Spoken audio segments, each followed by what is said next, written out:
2, 1.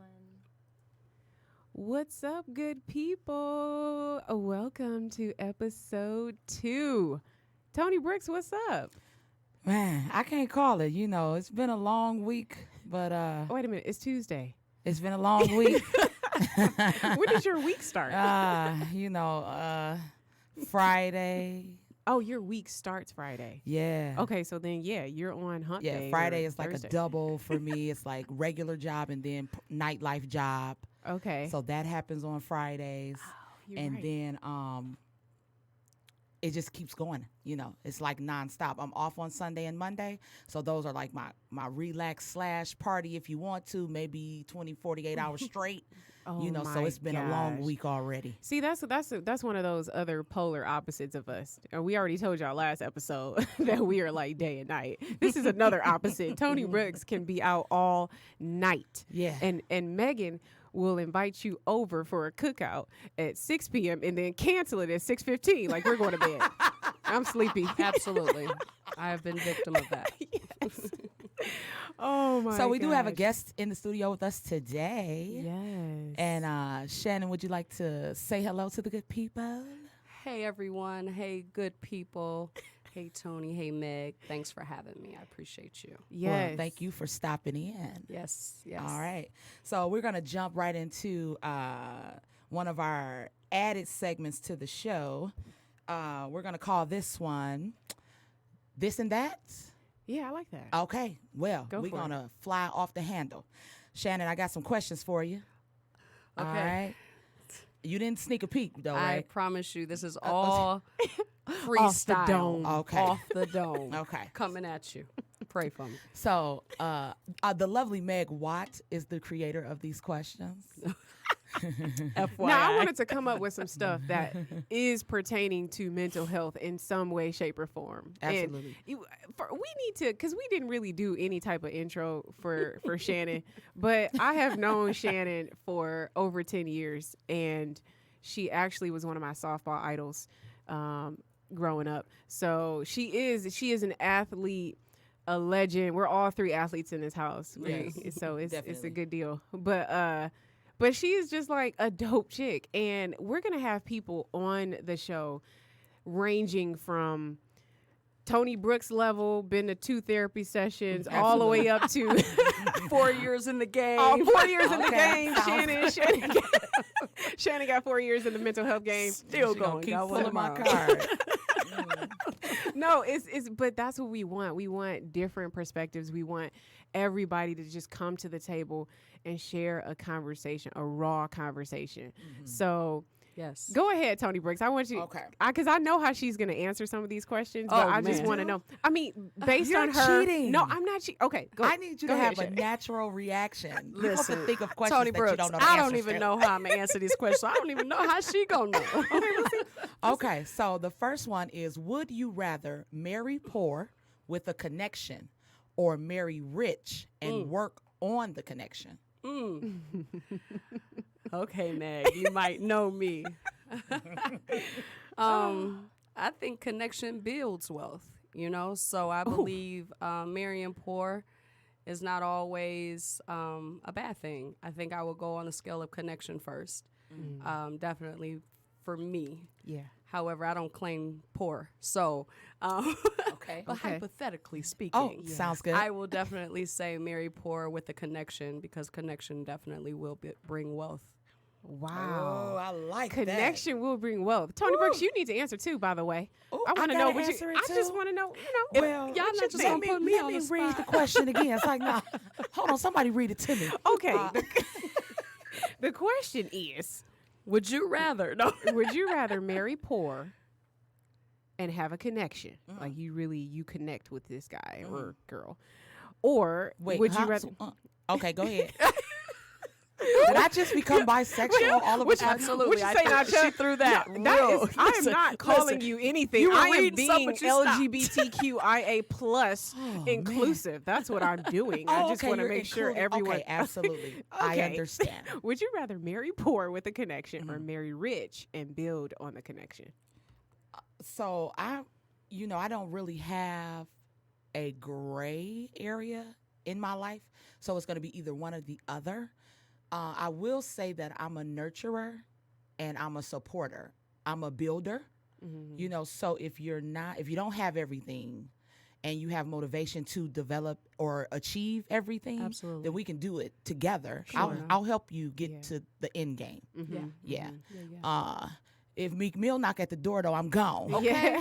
Okay. Sorry, honey, I love you, but Meek's here. Hypothetically. I'm gonna make it work. Actually, I'm gonna go ahead and make it work. But words have power. We don't want no poor folks. Absolutely. Okay, and then question number 2. Would you rather have a physical doctor or a therapist if you had to choose? Okay, say that one more time. Okay. Do you want to have a physical doctor or a therapist if you had to choose between a doctor or a therapist? Okay, so I'm a little Yeah. different. Oh, you know this. I need question. a little more. Yeah. In what Yes, what exactly. situation? Megan Like didn't in a think this one healthy out. It's sense, if okay. you were healthy, like your average healthy American, Okay. and you had to choose between 2 providers, would you choose the mental provider or the physical or the provider? physical. Okay, that's better. That's better. Yikes. Shoot, I'm still caught off guard with this one. I don't want to be cliche or sound cliche, if you will, but I would say, because of my journey, therapist. Ooh, Yeah. how is that cliche? No, most people will not choose that answer, bro. This is what I'm saying. Like, Yeah, you are, I'm a little different. you're different. Yeah, You're different. absolutely. I'm different. Absolutely. I'm not answering that. Wait, I plead what? the fifth. Wait a minute. Wait, hold Can on. you do Okay. that? All right. I think I would have a physical doctor. Okay. All right. Because I think because of the traumas that I've dealt with, Yes. I'm always worried about my health. Because if Ooh. my health fails, then who's going to take care of my children? If my health fails, then, who's going to provide for them? It's just me right now. Yeah. Absolutely. So you can't talk me healthy. Right. We ain't going to talk to health. Well, how do What you if know? I need, okay. How do you know? I would argue that a lot of the physical issues we have are connected Come on. to our mental health, Come on. Okay. right? Like Yeah. hypertension, diabetes, GI problems, arthritis. Like there's no like. Okay, so full disclaimer. Nobody here is like a super duper expert in all the stats and health, and Yeah, no one's None licensed. of it. Absolutely. Okay, so we are We're we just are a couple of speaking- chicks that like to talk. we just a couple of chicks that like to talk. That is the best way my lawyer asked me to say that.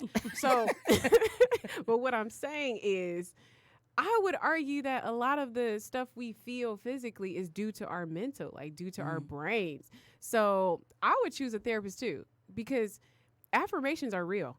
I Right. talk to healthy people all the time, and the one thing they all have in common is their mindset. All of their mindset, they're Yeah. all like, I'm not sick. Yeah. I say I'm not sick, so I'm not sick. I Yeah, yeah. believe that I'm not sick, and they don't get sick. Right. Like right. obviously you can't be like eating McDonald's every day and then saying, I'm not sick, I'm not gonna get sick. Right. But, if you do the right things diet-wise, exercise-wise, and your mind is controlling the show, I don't think you need a physical doctor. But that's just All the time. Meg. Yeah, no. Yeah, that's just Meg. That's just Meg. If you break your arm, definitely go to the physical doctor. 'cause Yes. the therapist can help can- you with that. They're not gonna help with that. But you get the point. So that was an interesting question. And Yeah. I think I want to ask that question to more guests, like just to kind of see, like, what do you guys You want that to be like a base question I for think the show. so. I think like so. it. Just to see, like, it whatever threw answer me you for a pick, loop. what Yeah. does it mean? That should always be the question that a guest has to answer. Yes. So, You want to get into it? I'm ready. Oh my goodness. I don't know if Shannon's ready. I'm not. She's probably not. She's probably not. So we invited Shannon on. We were talking about childhood wounds, and I don't even know. I'm so enthralled in my therapy world sometimes that I don't even know what terms and phrases are common, uncommon. Like, who knows? Is childhood wounds like a common term or phrase that people use, or do we just see it showing up in their adult life and then we find out that it has something to do with the past? Yeah. Yeah. No, yeah. I think Okay. the latter. All right. Absolutely. So how do you talk about, like, because pretty much all this stuff is connected to childhood wounds if you really think about it. You can always trace some sort of anger or trigger or outburst or illogical action to something in your childhood or maybe even your adulthood that you still haven't worked through. But we don't call it childhood wounds. That's just me and my therapist. Okay. Thank you, Tony Brooks. Yes. That's why I need definitely you and your therapist. For sure. Okay. Well, basically, childhood wounds are pretty much just like you would think of a physical wound on your body. Like you fall, you hit yourself, you hurt yourself, you get cut, you have a wound, you're hurt. And after a while, that wound, the bleeding stops and the scab starts to build over and you're starting to heal. But then somebody might pick at that scab and it starts to bleed. And you're like, oh, I thought I was healed from that. I thought that was Gucci. Like I got that scar and I thought it was good. Right. But it's not. So like childhood wounds are the same thing. Like it could be anything that we've dealt with in our childhood and somehow it creeps up as we are adults and we can be triggered. Okay. Triggered like my brother used to bully me. Okay. My brother, even to this day, I think he really stopped once I got married. But he would just take any plate of food that I had. I would spend all this time preparing my food, getting everything together. Yes. And he would just debo my food. Oh my gosh. That's yes. terrible. Yeah. So every dude that I dated, that was like the number one discussion point. Like, I don't share any food. Do not take my Oh food. my If you take my gosh. food, it's going to be a problem. We're going to be arguing. You know, that's how I was. And of course, when I entered into my relationship with my husband, same thing. I just want to let you know, I grew up the baby of 4 and I never really had anything to myself. So please don't touch any of my stuff. And I have a nice way to say it. Thank you. I have evolved away from that, of course, but I had to realize, like, oh, that was some childhood stuff right there. Right. That's where that controlling nature came from. That's where that, I'm real coveted with my stuff. So that's an example of a childhood wound, you know. So I wanted to talk to Shannon, and we were gonna. She's taking deep breaths over there. Which one you want to talk about? Right. No, because we all got a list. Real talk. Oh wait. But I was gonna break this up into 3 episodes because I feel like you can never, like, we all have so many, and this is really the key to our lives, our happiness, our actions. Everything that happens in our childhood impacts us positively and negatively, and it's really just about, okay, how do I master that? And I just had a session with my therapist, with my twin sister. She called an intervention on me. So I got in trouble at the therapist. What did you do? I got in trouble. I've been being pretty mean to some people. Okay. And I realized that was like little Megan. So my therapist says we have 3 egos. We have our child ego, our adult ego, and our parent ego if you become a parent. Okay. So I feel like I am triggered back to my child ego whenever certain people talk to me. People in my family. Wow. So I had like put up this huge wall, like, y'all not about to do this to me. You ain't taking my plate. You know, you not about to alienate me from whatever it is you're doing, right? Like all these childhood feelings of hurt and pain and anger. Well, they had begun to manifest as anger. So now, once I realize that, like that's the biggest part. Once you realize it, then you got to do the work to heal. Yeah. So, Shannon, I know you have done a lot of work. You continue to do the work. We always talk about that. It's never over. Never over. But you continue to do the work. And I just wanted to, pick your brain a little bit about some of those wounds that you saw show up in your adult life and then the type of work that you had to do to get over them or get through them. Oh, yeah, absolutely. So we're going to just select one of my wounds because I have plenty. But one of the wounds that I continue to deal with as we sit here today is definitely a wound that is kind of uncontrollable. When it wasn't done to me intentionally, it wasn't something that someone particularly did to me, but it's dealing with my health. Okay. And I, at a young age, grade 7, I would say, the earliest time I went to the doctor, they thought I had sinus issues and was like, no, this is my pediatrician. Thank God for her. She was like, no, you need to take your daughter to Children's Hospital, get a CAT scan. ultimately, they found a tumor in the right sinus area. And from that point on, my life changed. Shortly after that, I started getting minor surgeries to big surgeries. And then around 11th grade in high school, I went to Renaissance High School, by the way. Okay, shout out to Renaissance. I went to Bates Academy undergrad. Oh, I mean, okay. undergrad, middle school. Undergrad. But, Where'd you go to undergrad? I'm just curious. I went to an HBCU, which is a historically black college and university. Okay. The Winston-Salem State University Okay. in Winston-Salem, North North Carolina. Kakalaka. Big shouts out. I'm very humbled and blessed that I was able to do that. But going back to my wound, I started getting surgeries at a very young age. Unfortunately, it became my norm. And in 11th grade, they found cancer cells. So I underwent chemotherapy for 2 years. In that whole 2 years, I went from being okay to be extremely sick to the point of, people just making you comfortable, if you will. At a young age, I played softball, though, which is definitely something that I always tell people has saved my life. Something that kept me motivated, kept me encouraged.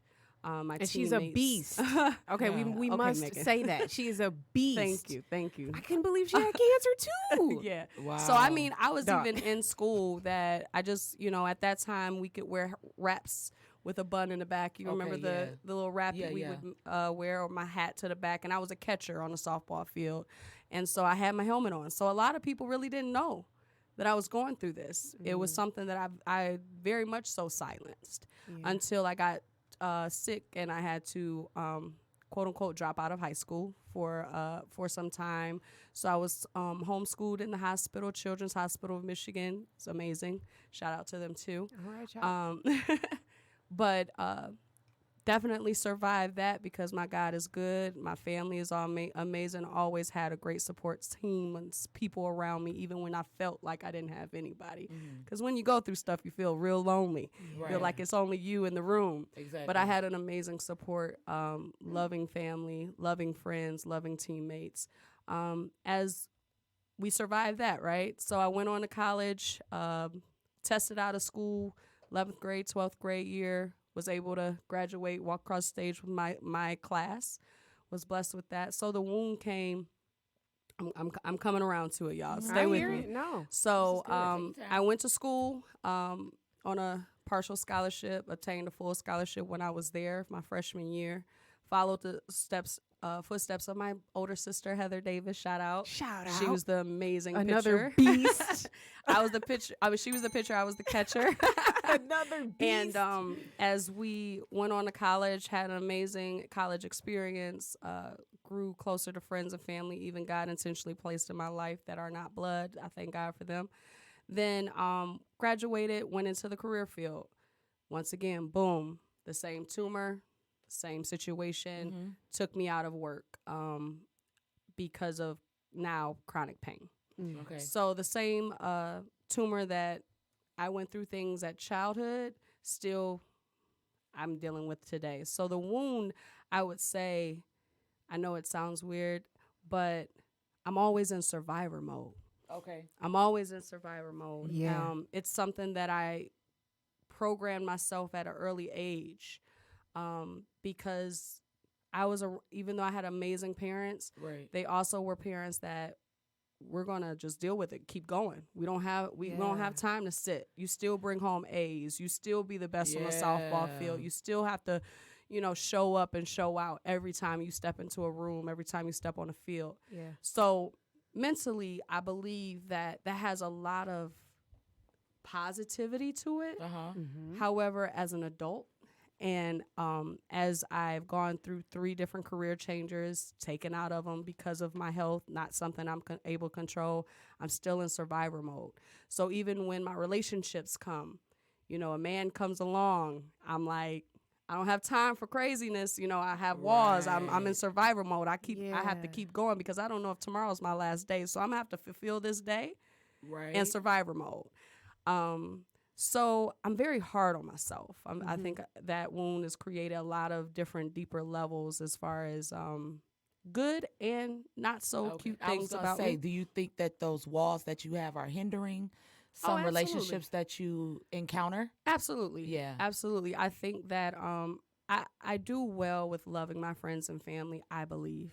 Yes. However, I know I have walls. I know I have a different mentality. I know that some things that I had to work on to be more empathetic and sympathetic to someone else's I won't belittle their stuff, but Right. if someone says, "Oh my God, I broke a nail," I'm like, get over it. Oh, You know right. what I'm You ain't saying? had Like, 15 surgeries though. no, Right. 16. Oh. But no, no. But I literally have grasped the concept of just meeting people where they are, not where you think they should be, not where you are, not where you Right. expect them to be, just meeting them where they are because their journey looks different than yours, Shannon.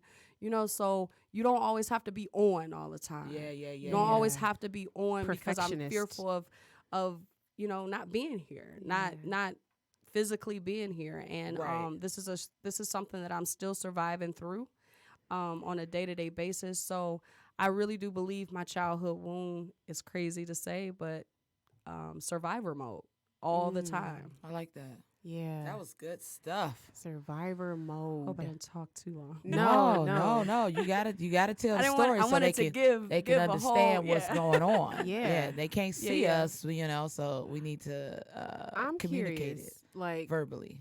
with the guys, Yeah. do you feel Of course like you would go there. well, you said you put up a wall, so I'm curious. Like, do you feel like you can't be vulnerable with a partner at this So, point? Let me talk about Shannon today. Okay. I'm very Oh, much yes. so The ready evolution. and willing and vulnerable, but I'm also able to have more of a trust meter, I guess. I have to trust somebody with my truth. I can't trust everybody with my truth. I can't always be vulnerable with everybody. And I'm a lovey-dovey person. Everybody get along to get along. And I just want everybody to come on kumbaya. And I've had I wouldn't call them failures, but I've had my moments that weren't so great. And so yes, to answer your questions, it definitely has brought barriers. It's definitely brought tension of somebody breaking through me because, like I said, at an early age, I silenced my truth as far as not wanting to admit not only to everyone else that I was sick or I have a disability, but myself. Okay. You know? Yeah. So silencing my truth and just in survivor mode with those two together, it's been a ride. It's been a journey. Yeah. Wow. I like that. Man. Yeah. Childhood wound. Tony, I'm gonna put you on the spot too. While I'm talking about one of my childhood wounds. Yeah. Oh, you can think about one of yours too, because you probably got one. You just don't. You probably haven't thought about it. Well, Tony I was think just about like, everything. Oh. I think about everything. My mind runs 100 miles That's a true. minute. Yeah. Yeah. So for me, I had some eating problems. Mm-hmm. Like my weight has always been a struggle. And I've been up and down. Yeah, probably since I believe this wound. But basically like and with the childhood wounds, it's very important that you don't place any blame per se on anybody. So this is no blame on my father. I'm not saying I hate him and he's a horrible person. I love my dad. He's my dad. But he grew up poor. And when it was time to eat, we had to eat everything in all the pots and pans, in all the skillets. You had to clean all the plates. Then I'm gonna give you seconds, and you better finish that too. Don't get up until you finish that. And I mean, I'm not the only person who's had this experience. I'm sure. But what that did was cause some problems when it's time to stop eating. So Thick then I thighs become an save adult. lives, Megan. Dog. Thick thighs save lives. They call me thick. I don't want to be thick though. I just want to be, yeah. So what that did was like, it gave me like an eating disorder. Like I was overeating, and like mentally I could not tell myself like, stop eating. You're not hungry. But that's what I had been doing all that time. Right. Eating beyond the point of fulfillment. Yeah. And I found myself doing that in other areas of life too. Mm. Eating beyond fulfillment. Come on, talk about it. I don't even want to get into it. Because I feel like, okay, I think everyone should go through a hoe phase. And when I say hoe phase, I mean sexual exploration to figure out who you are, what you like, and all that good stuff. Wait, are we still on eating Yes, beyond the point I of think fulfillment? so. Yeah. I think So so. what might we be eating? I'm with you, Tony. No. You guys are so funny. No. The sip of whole water. phase, the whole phase is connected to the lack of nurturing, but I'm gonna talk about that next episode. Anywho, but I would be like overdoing a lot of things in my life Mm-hmm. because I didn't have that wherewithal to be like, dude, you're good. Like, you don't need it anymore. You're good. Mm. So those types of wounds, like wounds can transfer across multiple areas in our lives. Absolutely. And we don't even call them a thing, but that's what it is. So I actually didn't get my eating under control until maybe like 2012. And then I still had like bouts of, oh, I'm emotional. Like, I'm down right now, so I need to get everything. Yeah, that was more emotional. But at that time, though, I did Weight Watchers. And that's when I realized, like, oh, I don't have to eat this much. Like, I can eat this much and be full. And be good, you know. So they really like healed that wound per se. But then I started looking at other areas in my life and trying to figure out, like, why am I doing so much? Like, I feel like most people in my life, at least up until maybe 5-6 years ago, could definitely say, like, Megan be doing too much. You know, like, Meg, she be doing too much. She's doing the most. Yeah, she doing the most, you know. And even to this day, like, some people could still say that, but I don't think it's the same. Like, I think today people might say it just because they're unable to do what I do. Okay. But not like I'm really doing too much. Like, I'm not really doing too much. Like, You're doing Meg. I'm doing Meg. Ooh, I like that, Coach Shay. I'm doing Meg. But yeah, so that was one of my childhood wounds.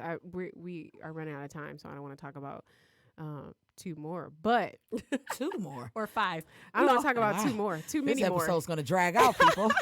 Let me reel the girls in. Come on, Ladies. reel us in, Tony Brooks. Let's stay on track here What you now. got? Childhood wounds. I think I'm going to go with the bullying. I dealt with bullying a lot, even though I was bigger than everybody else. Yeah. Which it sounds weird. Nope. Like, why would people want to mess with me? I'm bigger than everybody out here. Yeah. But I think, for one, because of my complexion. Mm-hmm. For 2, I mean, most of it was vanity.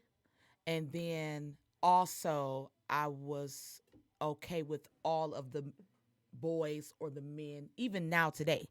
I'm cool with all of the guys. Yeah. We were Yeah. just talking about that. Yeah. Yeah. Us too. So the girls wanted to beat me up because all the guys always wanted to hang out with me, Yeah.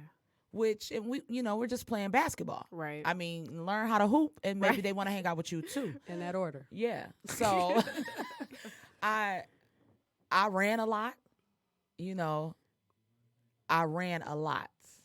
And then, I would not, I'm going to come out, but let me make sure, these girls ain't out today because I don't have time to be What age was dealing this? with them. This was middle school. Okay. This was middle school. And the girls were, say I'm maybe a 6th grader. They were probably 8th graders, 7th, 8th graders. But it was like 4 of them in my neighborhood that always wanted to fight. And I'm like, I thought we was all cool. Now, you guys want to fight. And so now I'm defensive Yeah. You be ready. all the time. And just recently, because of my outbursts, that I realized it's probably a better way to handle this. You don't got to slap everybody. Yeah. No. But I was defensive. And it carried over into my relationships too. Where wow. if I think you coming, I'm coming first. Yeah. Because you're not going to push me around. Yeah. Yeah, so I would say the bullying. I can't stand a bully even today. Yeah. If I see a bully, you're not going to be bullying me, baby. Yeah. I agree. And I tell Or my kids somebody that else. too. You don't let nobody just be messing with you, Yeah. because that's not cool. Mhm. You know, and you tell somebody, let somebody know, you know, that somebody messing with you. Mhm. And if they don't fix it, I'm going to come and fix it for them. You know, either way, they going to stop messing with you. Yeah. Yeah. I don't never tell them to fight. Protect yourself. Sure. You know, if you feel like you need to. I don't say somebody hit you, hit them back. I don't believe in all of that. Yeah. But if you feel like you need to defend yourself, then please do that, because don't let nobody be pushing you around. Yeah. Yeah, but that came from the girls trying to push me around. Yeah. Yeah, and they did it all the time. Interesting. All the girls, even in high school. I had a chick in high school that wanted to push me around all the time because I was cool with her boyfriend, you know, but I hadn't known him before her. Like, I wasn't even really rocking with her. Like, Yeah. what's up? And literally, they tried to rush me in Hart Plaza. What? Hart Plaza, me, my best friend, and my other homegirl. It was like 4 of us. They were kind of, you know, just off, like, we was all just kind of walking, Yeah. you know, and then I was walking a little ahead because I'm trying to see where the fellas at, where the men at. And I spot the girl, Yeah. and she talking to her girls, and I see her girls disperse. Oh no. And so I look around. Immediately, I'm on the defense. Wow. Oh, Tequila, come here. Let me tell you what's going on. You see her, you see her, you see her. They all together. Why they all circling, I don't know. And then Tequila, like, come on. I said, let's just leave, because we'll go to jail out here. Oh my It's Hart God. Plaza, middle of the festival. They gonna lock us up. You know, but they was about to try to rush me. Oh my God. So when I get to school, I tell her, listen, I don't know what's going on the other day, but if you ever turn your back on me, like I'm doing with you right now, I'm going to drop you, period. And I left it at that, and I went to class. I was a 9th grader. She was a 12th grader trying to run up on me at the festival. Wow. Yeah. So after you established that boundary, Yeah. you didn't have any issues? No. Oh, that's nice. Yeah. I was bullied too. No, that's a good story. Mhm. Were you ever bullied, Shannon? I don't even remember. I had so much stuff going on as a kid. Right. You ain't Total had time to blur. think about that. But I will say this, just to add on to that. So when Megan, also add on to what you were saying, wounds create other feelings. I'm in survivor mode, but I'm also like in intense mode. Like I intensely love. I intensely do. I Yeah. overdo Yes. stuff because Everything. Yeah. I literally live every day as if it's my last day. Right. And sometimes, like, I got to pull back a little bit. Like, okay, Shannon, you ain't got to do all Chill. of that. Yeah. Or that person's okay. But in your defense, I can't stand a bully. Yeah. And I'm in protective mode Right. of everybody, especially my circle and my friends and my family. Yes. But if so I'm bad at that. a restaurant and I see somebody just being nasty to somebody, I have had to work on this. I'm like, I defend this person, like this Yeah. innocent person that's not doing anything, because I feel like, you know, bullies are cowards, period. Yeah. Period, exclamation point. Like, it's period. So I do feel like I overly do things sometimes. Yeah, like Yeah. I used to get bullied like because of my clothes, which which is kind of perfect for me now because now I really don't care what people think. Yeah. But like back then, like you know, my mom. But that makes be the reason. yeah. So it's like some wounds are good. Yeah. They're not really, you know, Right. they work in our favor. Yeah. But yeah, I used to get played because I didn't have name brand stuff.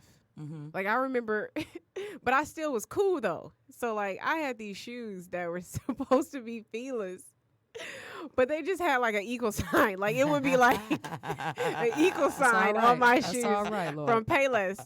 And I remember all the kids was like trying to clown me, but I was like, man, these Fila's, dog. Like what are y'all talking about? Like I had convinced them that they was were feelers. real. Yeah, these are feelers. And then I remember one of my friends was talking to me and she's like, Are those real? And I was like, yeah, man, these real. Like I just kept it going. But yeah, the bullying is something else. Cause now I be like, I really don't care. And I'm gonna wear the same thing. Every podcast episode, I'm saying it right now. I'm wearing one of 2 shirts that has my company logo on it, Unique Therapy 2. And that'll be my uniform. Because why not? Tony Brooks about to die. She can't believe Oh, she said that. Yeah. yeah. The same outfit every time. And I dare someone to say something to me. I dare you, because then we could just line up retirement accounts. Like, what are we comparing right now? What are we comparing? Clothes or retirement account? Like, Okay. what? Okay. In that order. So anyway, Tony Brooks. My parents always said to us we were never able to wear a lot of name brand things, and that's probably why I don't. I appreciate the look or how you feel. You don't need to wear anybody's name across your chest but your own. Yeah. Yeah. You know, and if you do, that means you got your own. Yeah. You feel me? Mm-hmm. So for all the young people out there that go with trends and what's Yeah. what's hot and what's on TV, I just wanted to share that with you. You know, wear your name across your chest. Be proud of your name just like you would Gucci. Yeah. That's a All dope right, message. Meg. You All right, ready? Therapy pick? Therapy pick. Meg's therapy pick. Yes. Yeah, so each episode we're going to break down either a therapy that I've tried or maybe somebody's written in to me that they have tried and they want me to share with the people.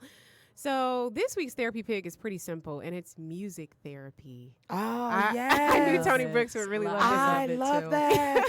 Yeah. So Tony Brooks, I feel like I could just let you take over here, but I Yes. did just want to. I got Google up, so I just want to read the definition of music therapy, Okay. and then I want you to talk about how you use it in your life. She has the biggest smile on her face right now. I'm excited. This is how you know this is a real thing.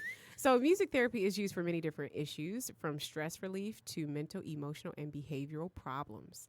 It has been shown to help treat depression, anxiety, and is often used to help elderly clients deal with memory loss associated with diseases such as Alzheimer's and dementia. That's according to the Google. So I just wanted to put that out there. And I know all of y'all can pick a song right now that can make you feel better, Absolutely. can change your mood. Absolutely. Tony Brooks, what you got on this music therapy stuff? So I am like the karaoke queen, like queen of karaoke. And I'm really good. I can really sing. Yes, you can. But I don't want to be a singer. Like, Yeah. that's not my calling. That's not my thing. But it helps me. Like, if I've had a stressful day or something, I want to go to karaoke. And then I want to pick the song that goes best with what the day entailed. If I'm singing, if I'm rapping, I like a lot of songs with B's and F's in it. You know, I like to rap those type of lyrics. If it's been a rough day. If it's been a rough day, Okay. where maybe I've encountered a bully, Mm-hmm. then I want her to get shot and I want to rap about it, you know. Yes. But when I'm more in an emotionally vulnerable state, I might want to sing something that's a little softer, you know, more like a ballad. A ballad. Yeah, where What's your favorite ballad I'm to in sing? love and- oh, I love He Loves Me by Jill Scott. That's like my classic. Wait, like how does that any work? karaoke Wait, I go He to. loves me. Yeah. But I'm not going to sing it because Tony That's the Brooks can one. really sing. You did it. So I like that one. And then Don't You Remember by Adele is a song that I like to sing on the anniversary of my son. Okay. You know, he passed away in 2011. Mm-hmm. And I still deal with it. I'm a little better with it, though, you know, because for a year, I was literally intoxicated for 1 year. Intoxicated for 1 year. Yeah. Yeah. The other kids wasn't getting to school. Parents calling, trying to see what's going on. Yeah. And then I tried to kill myself. And my daddy saved my life, right? Wow. But that Adele song always brings out this different emotion. It's a strong release. Yeah. And I could just get all of that sad energy off and leave it in the building. Yeah. Yeah. That's Yeah. powerful. Yeah. Yeah. I think I wanted to talk, and Shannon, you're going to talk just a second here, but the music is therapeutic, but it can also have the opposite effect too. Like we were talking about road rage the other day, and this dude at our first event, Uni Therapy 2 had their first event on how to master stress, and he asked a question about how to manage his road rage. Oh, yeah. And one of the questions was, well, what are you listening to in the car? What he say? And, you know, it was like hardcore rap. Whoop that Yeah, trick. it was. I think it was like Big Daddy Kane or somebody he was listening to. I mean, no, Rick James. Rick James is who he's listening to. my God. So I mean, like the music can take a good effect. It can take a bad Absolutely. effect. Right. But what's that one song? Oh, no, I guess one song for what? The one. What Okay, I'm mood? gonna tell you. She's like, it's so I'm many tell of you, them. when Sunshine Anderson comes on. Oh. She only had but one song. Yeah, heard it But all before. Heard it all before. When heard it all before comes on, I am just in the best mood. It's a horrible song. that's a female It's anthem. a horrible song. It's a female anthem. I don't know. But the words are not good at all. But it's something about the beat and her conviction. It's just like, yo, this song gets me hype. Oh, my What song gets gosh. you hype, Shannon? See, it's an unfair question to me because even though music is my therapy all the time, I am not the genius like this young woman next to me of like titles and people. I just know I love feel good music, period. You know, I like to get hype. I like I don't want to say that word, that would be rude, but I like the songs that keep sounding the same in the industry right now. Okay. But my main go-tos are R&B, soul music, gospel for sure. Yolanda Adams CD, Open My Heart. I think that was because you're a guru of the titles, right? Yeah.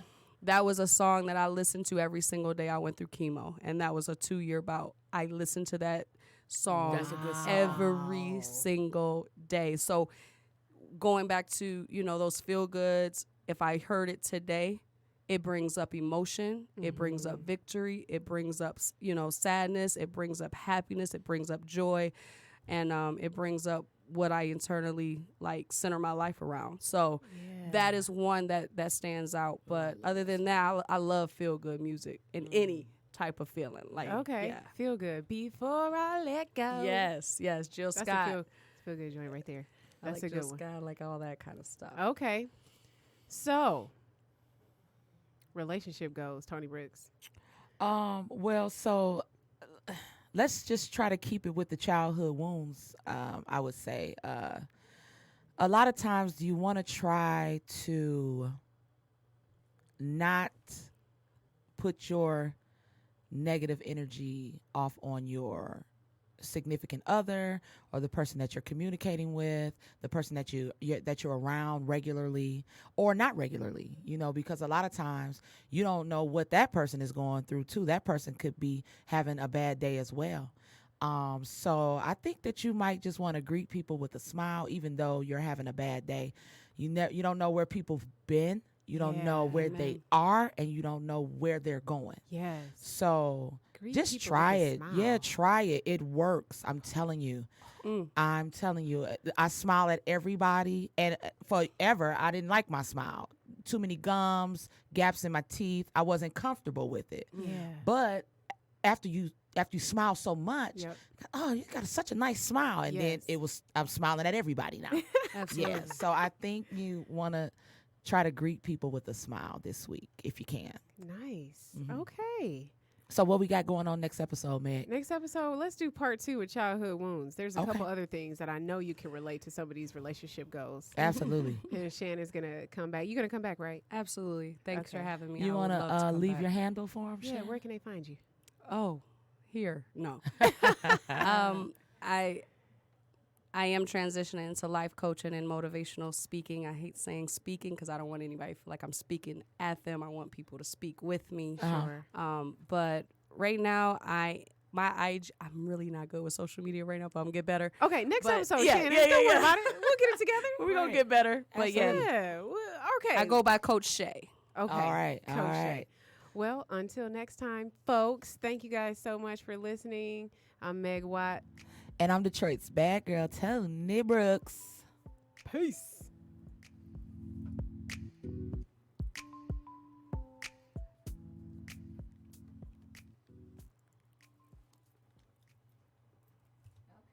I like that. Thank you. That was fun. Oh, gosh. Doggone it. I hope I did all right. You did great.